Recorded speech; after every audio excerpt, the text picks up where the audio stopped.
ভারাক্রান্ত হৃদয়, এইমাত্র আমাদের আরো একটি দুর্ঘটনার নিউজ এসেছে। আপনারা জানেন কুমিল্লার নান্না দিঘির পারে যে দুর্ঘটনা হয়েছিল 21 সালে, এই মাত্র 20 মিনিট আগে কুমিল্লার ঠাকুরপাড়া কালী গাছতলা মন্দিরে পেট্রোল বোমা মেরেছে জঙ্গিবাদী গোষ্ঠী। তারই প্রতিবাদ আমরা এখন আবার নতুন করে জানাচ্ছি। এই যে ধারাবাহিক হামলা মামলা, তার তীব্র নিন্দা জানাচ্ছি। এবং আমরা ইতিমধ্যে খবর পেয়েছি ওখানে বোমা ডিসপোজাল টিম উপস্থিত রয়েছে কুমিল্লা ঠাকুরপাড়াতে, এবং ওইখানে একটি ব্যাগ পাওয়া গিয়েছে বোমা সাদৃশ্য বিষয়, এবং পেট্রোল বোমায় ওই কালী গাছতলা পুড়ে গিয়েছে। এই মাত্র আমাদের কাছে তথ্য এসেছে। আপনারা দেখুন, এই হচ্ছে বর্তমান বাংলাদেশের আসল চিত্র।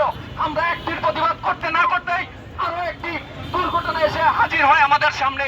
এই হচ্ছে আমাদের সাম্প্রদায়িক বাংলাদেশ, এই হচ্ছে অসাম্প্রদায়িকতার আসল চিত্র। এইভাবে যদি চলতে থাকে তাহলে সনাতনী সম্প্রদায় কিন্তু তার দাঁত ভাঙা জবাব দেবে।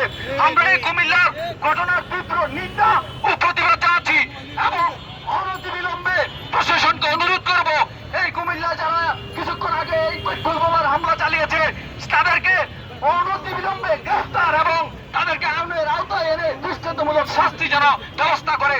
আর তা না হলে এই ধরনের সংস্কৃতি যদি ধারাবাহিকভাবে চলতে থাকে তাহলে কিন্তু তার কঠিন মূল্য দিতে হবে বর্তমান সরকারকে। আমরা আরো জানিয়ে দিতে চাই, এই কুমিল্লার মতো আর আমরা পেট্রোল বোমা হামলায় আক্রান্ত কোনো মন্দির দেখতে চাই না। আমরা কোনো মা বোনদের হয় নির্যাতিত দেখতে চাই না। সম্মানিত প্রশাসন, এবং এই মাত্র যদি এখানে কোনো প্রশাসনের লোক উপস্থিত থাকেন, আপনারা বিষয়টি খুব গুরুত্বের সাথে দেখুন। কুমিল্লার পেট্রোল বোমা কে করেছে, কারা করেছেন, এবং এখন ওইখানে বোমা ডিসপোজাল টিম উপস্থিত রয়েছে।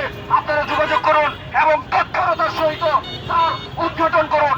না হলে কিন্তু আমরা বাংলাদেশ জাতীয় হিন্দু ছাত্র মহাজোট, যুব মহাজোট, ঐক্য পরিষদ সহ সকল সংগঠনকে নিয়ে আমরা বিশাল থেকে বিশালতর আন্দোলনে যাব এবং তার শেষ থেকে ছাড়বো। সংগ্রামী বন্ধুগণ, আমরা প্রায় প্রোগ্রামের শেষ পর্যায়ে চলে এসেছি। আমরা চাই অন্তত পক্ষে একটির আপনারা বিচার করে দেখান। এই কুমিল্লার পেট্রোল বোমা আমরা কারা করেছে তাদেরকে আপনারা আইনের আওতায় এনে দৃষ্টান্তমূলক শাস্তি দিন। ধন্যবাদ সবাইকে।